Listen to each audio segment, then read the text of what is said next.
कि हम ज़ूलॉजी का यूनिट 3 जो है वो पढ़ रहे हैं, और यूनिट 3 में आपने नोटिस किया होगा कि it's all about immune system क्या होता है, इम्यूनिटी क्या होता है, डिफरेंट टाइप्स ऑफ इम्यूनिटी क्या होता है, जिनके बारे में हम ऑलरेडी डिस्कस कर चुके हैं। इसके बाद था कि जो डिजीज़ काजिंग पैरासाइट्स हैं वो कौन कौन से डिजीज़ काज करते हैं, हमने मोस्टली जो टॉपिक है उनके कवर किए हैं। उनमें से एक टॉपिक है जो कि काफ़ी इम्पॉर्टेंट है, that is amoebiasis. Amoebiasis basically एक डिजीज़ का नाम है, और ये डिजीज़ काजिंग जो पैरासाइट है उसका नाम है एंट अमीबा हिस्टोलिटिका। बच्चे, एंट अमीबा हिस्टोलिटिका जो है एक प्रोटोजोन डिजीज़ काजिंग पैरासाइट है। जैसे मैंने कहा कि ये एक प्रोटोजोन डिजीज़ काजिंग पैरासाइट है, तो याद कीजिए हमने 3rd यूनिट में एक और टॉपिक पढ़ा हुआ है, और उस टॉपिक में भी डिजीज़ होती है वो कि प्रोटोजोन पैरासाइट की वजह से है। जी हाँ, वो डिजीज़ थी मलेरिया। तो मलेरिया जो है वो प्लाज्मोडियम की वजह से होता है, different species causing different types of malaria. और जो अमीबियासिस होता है वो एंट अमीबा हिस्टोलिटिका की वजह से होता है, जो कि अगेन एक प्रोटोजोन डिजीज़ काजिंग पैरासाइट है। तो आज हम इस टॉपिक में पढ़ेंगे regarding the background of Entamoeba histolytica, किसने डिस्कवर किया, किसने टर्म क्वाइन की। देन एंट अमीबा हिस्टोलिटिका की मॉर्फोलॉजी के बारे में बात करेंगे, उसके हैबिटेट के बारे में बात करेंगे कि कहाँ पर वो फीड करता है, कौन से डिजीज़ काज करता है, क्या उसके सिम्टम्स हैं, उसका लाइफ साइकिल क्या है, और ट्रीटमेंट क्या है इस डिजीज़ का। Then what are the different preventive measure. We all together discuss this all aspect of Entamoeba histolytica causing disease, that is amoebiasis. तो चलिए शुरू करते हैं आज का टॉपिक, दैट इज अमीबियासिस।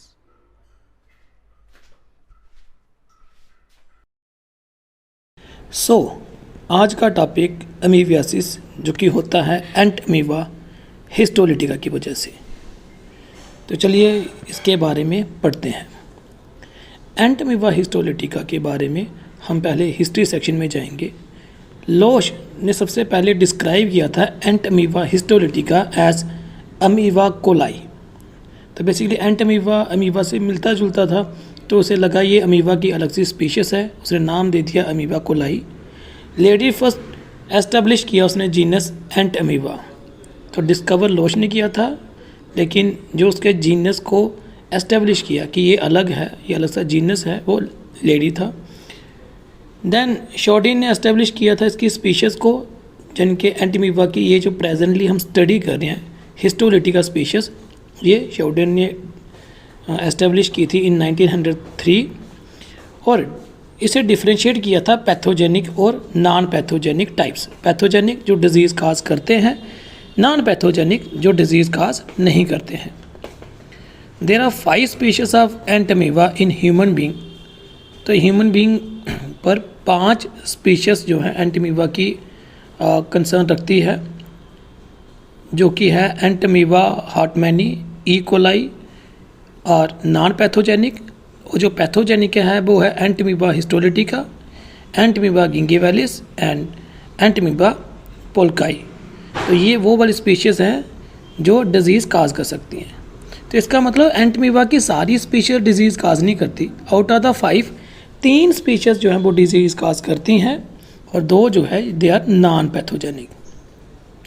ये जो पैरासाइट है ये वर्ल्ड वाइड डिस्ट्रीब्यूशन है इसकी, और मोस्टली फाउंड होता है वो वाली कंट्री जो ट्रॉपिक और सब ट्रॉपिक में रहती है, रादर देन टेम्परेट जोन।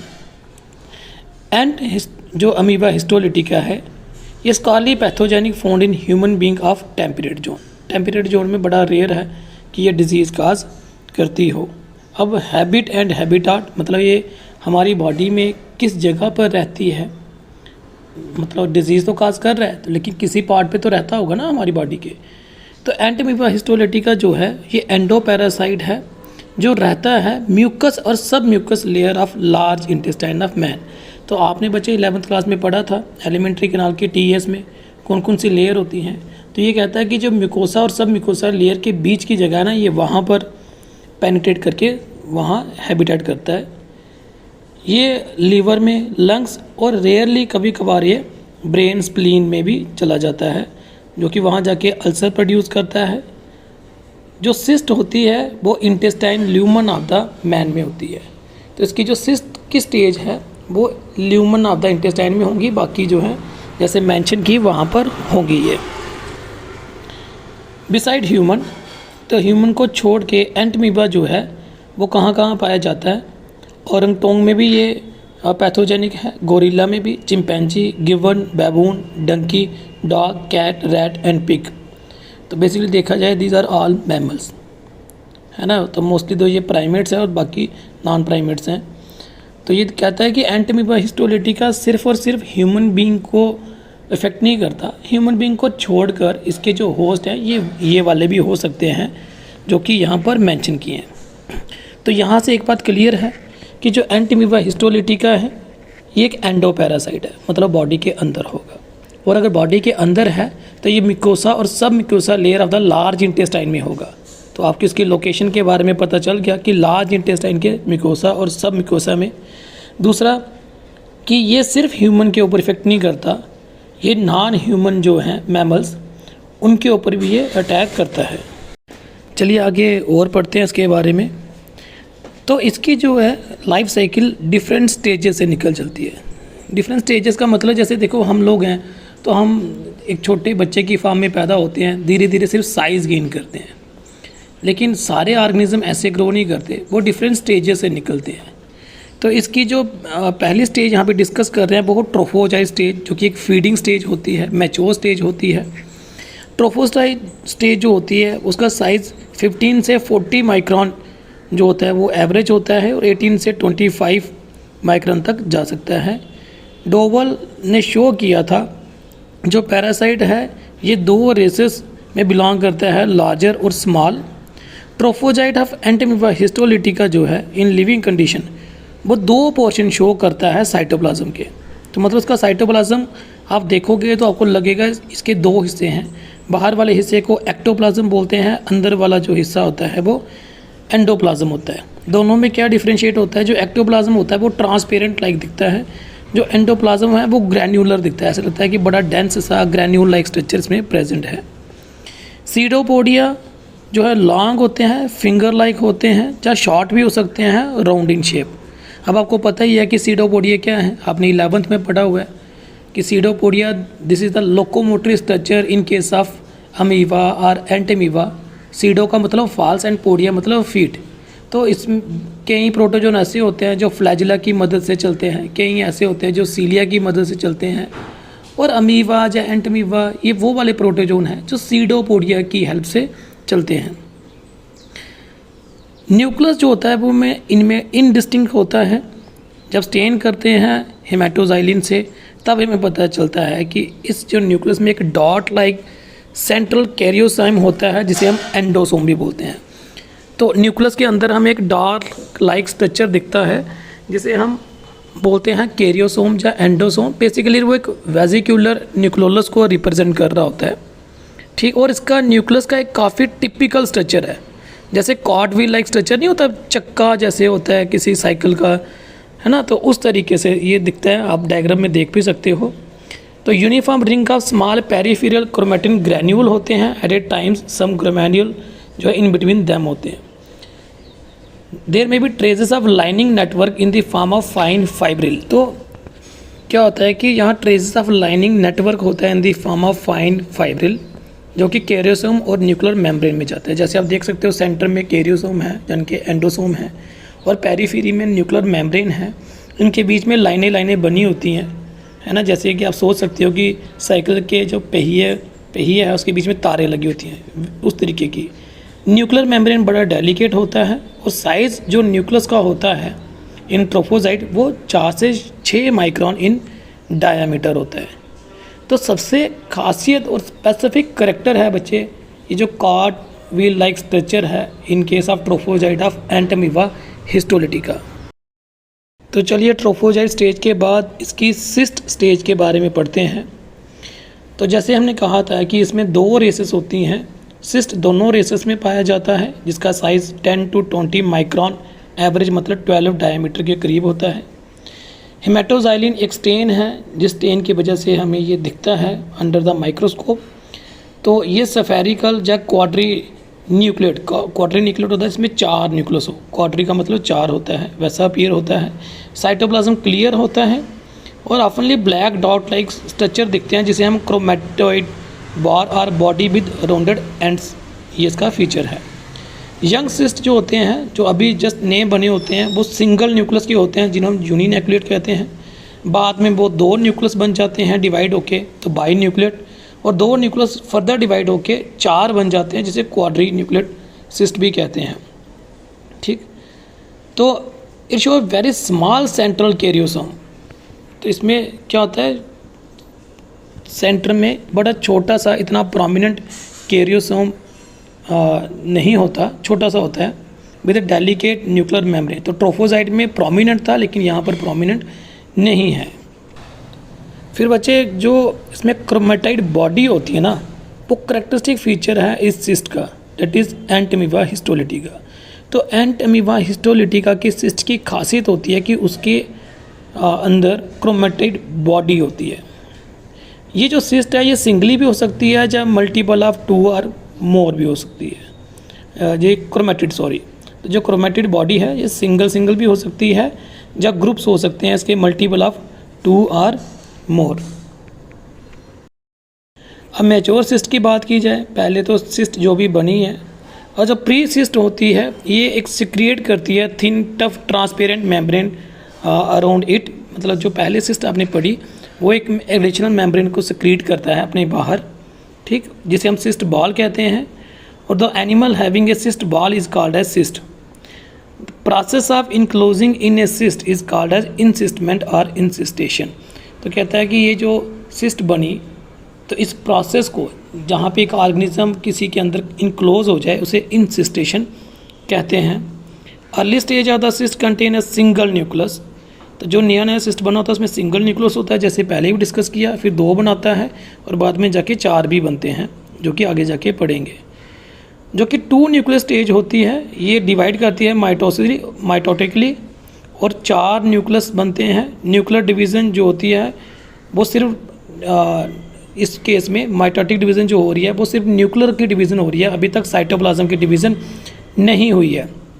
सो अगर साइटोप्लाज्म डिवाइड नहीं कर रहा, न्यूक्लियस ही डिवाइड कर रहा है, तो उस कंडीशन में हम बोलते हैं मल्टी न्यूक्लिएटेड कंडीशन, राइट। तो इसमें मल्टी न्यूक्लिएटेड कंडीशन बन जाती है। तो जो मैच्योर सिस्ट होती है, उसमें टेट्रा न्यूक्लिएट कंडीशन होती है, मतलब उसमें 4 न्यूक्लियस होते हैं, जो आप डायग्राम में देख भी सकते हो। पहले 1 न्यूक्लियस था, फिर 2 बने, 2 के 4 बन गए। The whole process of encystment take place in hours and the mature cyst जो होती है, वो कहाँ रहती है, lumen of the intestine of host only 2 days. तो कहता है ये सिस्ट बनने की प्रक्रिया 4 घंटे में कंप्लीट हो जाती है, और ये सिस्ट जो है ल्यूमन में सिर्फ और सिर्फ 2 दिन के लिए रहती है, फिर वो फर्दर आगे लाइफ साइकिल की तरफ बढ़ जाती है। अब वो कहाँ जाती है, वो क्या करती है, वो तो हम उसके बारे में डिस्कस करेंगे ही, लेकिन यहाँ पर नोट कर लो कि इंसिस्टेशन क्या थी, सिस्ट के अंदर इनक्लोज हो जाना। प्री जो सिस्ट थी, वो उसमें 1 न्यूक्लियस था, बाद में 2 न्यूक्लियस बने, फिर 4 न्यूक्लियस बने। अब बनते हैं लाइफ साइकिल की तरफ। लाइफ साइकिल इसमें मोनोजेनेटिक है, मतलब एक पैरासाइट सिर्फ एक ही होस्ट के ऊपर डिपेंड करेगा। मलेरिया में आपने पढ़ा था कि जो प्लाज्मोडियम है, वो 2 होस्ट के ऊपर डिपेंड करता था। एक मॉस्किटो था, फीमेल एनोफिलस मॉस्किटो, दूसरा ह्यूमन बीइंग। इस केस में एक ही होस्ट है, दूसरे होस्ट की ज़रूरत नहीं है। ऐसी कंडीशन को हम लोग मोनोजेनेटिक कहते हैं। मोनो मीन सिंगल, ठीक, जेनेटिक मतलब होस्ट। फिर इनमें इंसिस्टमेंट होती है, इंसिस्टमेंट में मल्टीपल बाइनरी फ्यूजन होती है, ठीक है। और इंसिस्टमेंट का फ़ायदा क्या होता है, ये अनफेवरेबल कंडीशन में सर्वाइव कर सकता है, चाहे वो लैक ऑफ न्यूट्रिशन हो, टेम्परेचर काफ़ी ज़्यादा हो, ऑक्सीजन की कमी हो, पीएच लोअर हो चुका हो, या फिर मेटाबॉलिक जो वेस्ट है वो यहाँ पर हो। अब आपके दिमाग में आएगा कि ट्रोफोजाइड अगर हमारी इंटेस्टाइन में था, वो हमें हार्म भी कर रहा था, अपनी न्यूट्रिशन भी ले रहा था, तो सिस्ट क्यों बना। तो बच्चे, सिस्ट इसलिए बना क्योंकि पैरासाइट सिर्फ एक ही होस्ट में नहीं रहना चाहता। अब अगर एक ह्यूमन बीइंग अफेक्टेड है, उसके अंदर पॉपुलेशन पैरासाइट की बढ़ चुकी है, तो वो ट्राई करेगा मैं दूसरे ह्यूमन बीइंग के ऊपर भी इम्पैक्ट करूँ। तो दूसरे ह्यूमन बीइंग में कैसे जाएगा? क्योंकि ये इंटेस्टाइन में है तो ये बाया स्टूल बाहर आएगा, और बाहर का इन्वायरमेंट हार्श होता है, बड़ी ज़्यादा गर्मी हो सकती है, बड़ी ज़्यादा ठंड हो सकती है, ऑक्सीजन की कमी भी हो सकती है और नहीं भी हो सकती है। तो उस चीज़ को प्रिपेयर करके अपने बाहर कवरिंग लगा लेता है, और सूटेबल टाइम में जब ये होस्ट में जाता है तो वहाँ जाकर ये फिर से अपनी सिस्ट को तोड़कर मैच्योर ट्रोफोजाइट बन जाता है। तो प्री सिस्टिक फॉर्म में ट्रोफोजाइट जो है वो अपने सीडोपोडियम को लूज़ कर देता है, फूड वैक्यूल लूज़ कर देता है, स्फेरिकल हो जाता है और प्री सिस्टिक फॉर्म बन जाती है।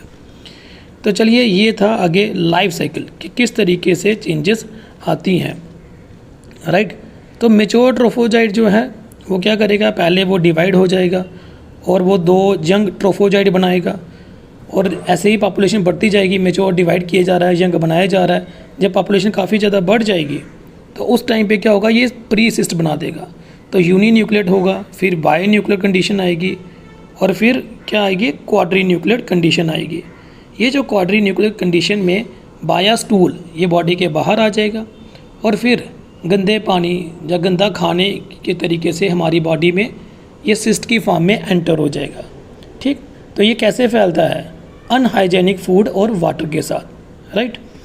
तो इसका रूट क्या हो गया, ओरल फिकल रूट, मतलब मुंह से और अंदर जाता है, स्टूल से बाहर आता है, मुंह से अंदर, स्टूल से बाहर। तो ओरल फिकल रूट ये मान के चलता है। तो क्वाड्री न्यूक्लियर स्टेज कहाँ थी, ये स्टूल में थी। स्टूल में मक्खियाँ वगैरह बैठेंगी, वो किसी के खाने में जाएंगी या किसी भी डिश के ऊपर, पानी के ऊपर, तो पानी अनहाइजेनिक होगा। ऐसा पानी, ऐसा खाना जब हम खाते हैं तो ये हमारे स्टोमक में चला जाएगा, वहाँ पे एक्सिस्टेशन हो जाएगी, मतलब इसकी सिस्ट की बॉल फट जाएगी, और ये जो सिस्ट चुप करके अंदर छुपा हुआ था ये बाहर आएगा, और मल्टीपल डिवीज़न करके बड़े सारे ये जो हैं अपनी पॉपुलेशन बढ़ा देंगे, और ultimately they find the way to the lumen of the large intestine. वहाँ जाके ये पेनिट्रेट करके पहुँच जाएंगे between the wall of mucosa and submucosa, तो वहाँ पर ये रहेंगे, जैसे कि हमने शुरू में पढ़ा था। तो देखिए किस तरीके से फैला ये, जो हम चीज़ों को इग्नोर कर देते हैं कि मक्खी बैठी है, कोई बात नहीं, मक्खी उड़ गई, हम खा लें, तो कितनी अनहाइजेनिक कंडीशन है कि ये हमें किस एक्सटेंट तक हानि पहुंचा सकती है। तो ये जो आपको टॉपिक बढ़ाए जाते हैं, ये बेसिकली आपको जागरूक किया जाता है कि हाइजीन कंडीशन को मेंटेन रखिए और इन चीज़ों को इग्नोर मत कीजिए। अगर किसी को ये डिजीज़ हो चुकी है अमीबियासिस की, तो उस कंडीशन में क्या सिम्टम आएंगे। ऑब्वियसली बात है, ये आपकी इंटेस्टाइन में इफेक्ट करता है, तो आपको लूज स्टूल हो जाएगा, है ना, पेट खराब हो जाना, और जो स्टूल पास होगा उसमें म्यूकस की सिक्रीशन या ब्लड भी आने के चांसेस है, फिर बार बार स्टूल आने का चांसेस है, और एब्डोमेन में बड़ी ज़्यादा पेन होगी क्योंकि ये इंटेस्टाइन को डैमेज कर रहा है। ट्रीटमेंट क्या है, यहाँ पर कुछ मेडिसिन के नाम दिए हैं, आपने सारी मेडिसिन को याद नहीं करना है, सिर्फ गो थ्रू में देखना है ये मेडिसिन से इस प्रोटोजोन को जो है ट्रीट किया जा सकता है। मतलब these medicine are quite impactful for curing such kind of diseases, right. तो सिम्टम के बारे में और एज वेल एज कौन सी दवाइयों से उसे रेक्टिफाई किया जा सकता है, वो इस स्लाइड में दिखाया हुआ है। तो चलिए अब देखते हैं थोड़ा सा कि ट्रांसमिशन कैसे होती है, फैलता कैसे है ये। जो सिस्ट फैलती है, जैसे मैंने पहले बोला, वो खाने और पानी से, मतलब गंदा खाना और गंदा पानी। और रिस्पॉन्सिबल कौन होता है, हाउस फ्लाई या कॉकरोच, जो इसको ट्रांसमिट करते हैं। रात को आपने सब्जी रखी थी, वो कवर नहीं की हुई, कॉकरोच उसके ऊपर रेंग रहे हैं, तो उसकी वजह से। रॉ वेजिटेबल जो है वो भी सोर्स ऑफ इन्फेक्शन है। खेतों में सब्जियां लगाई हुई हैं, वो आपको पता है कि खासकर रूरल एरिया में वहाँ पे स्टूल वगैरह किसी ने पास किया होगा, वो मिट्टी के साथ मिक्स हो जाएगा और वो सब्जियों के पास पहुँच जाएगा। कच्ची सब्जियाँ जो खाएगा बिना धोए, बिना अच्छे से, तो उसको भी ये डिजीज़ हो जाती है। मैनी कंट्री जो है human faeces are use as a fertiliser, thus root and leaves of plant remain contaminated with viable cyst. तो ये तो नेचुरली रूरल एरिया में होता ही है। खेतों में जब फिकल को जो है वो यूज़ किया जाता है एज ए फर्टिलाइज़र, खेतों में जाएंगे, स्टूल पास करेंगे, वहीं पे ड्राई हो जाएगा, वो मिट्टी के साथ मिक्स हो जाएगा अल्टीमेटली, और यही स्टूल जो है सब्जियों के साथ मिक्स होगा, और जब सब्जियां तोड़ेंगे ये हमारी बॉडी के अंदर एंट्री ले लेते हैं। तो बच्चे आज हमने बड़ा अमीबियासिस क्या है, किसकी वजह से होता है, उसका लाइफ साइकिल क्या है, उसकी डिफरेंट स्टेजेस क्या है, तो that was all about today topic. Hopefully आपको इसके बारे में इंफॉर्मेशन मिली होगी। याद रखिएगा इस ऑर्गेनिज्म की 2 स्टेजेस थी, ट्रोफोजाइट और सिस्टिक फॉर्म में। ट्रोफोजाइट जो हमारी बॉडी के अंदर रहता है, डैमेज करता है। सिस्टिक जो दूसरे ऑर्गेनिज्म के ऊपर फैलाने के लिए काम होता है। तो एक ऑर्गेनिज्म दूसरे को इम्पेक्ट करेगा सिस्टिक स्टेज से, तो सिस्ट बन के वो बाहर आएगा। गंदे खाने, गंदा पानी पीने की वजह से वो बीमार हो जाएगा। और गंदा खाना और गंदा पानी कौन करेगा? जो कि कुछ एजेंट हैं, वेक्टर हैं, जैसे कि हाउस फ्लाई, कॉकरोच एटसेट्रा। और जब ये अपनी बॉडी में जाएगा तो इसकी सिस्ट की बॉल डिज़ॉल्व हो जाएगी और लाइफ साइकिल चलता रहेगा। थैंक यू बच्चे।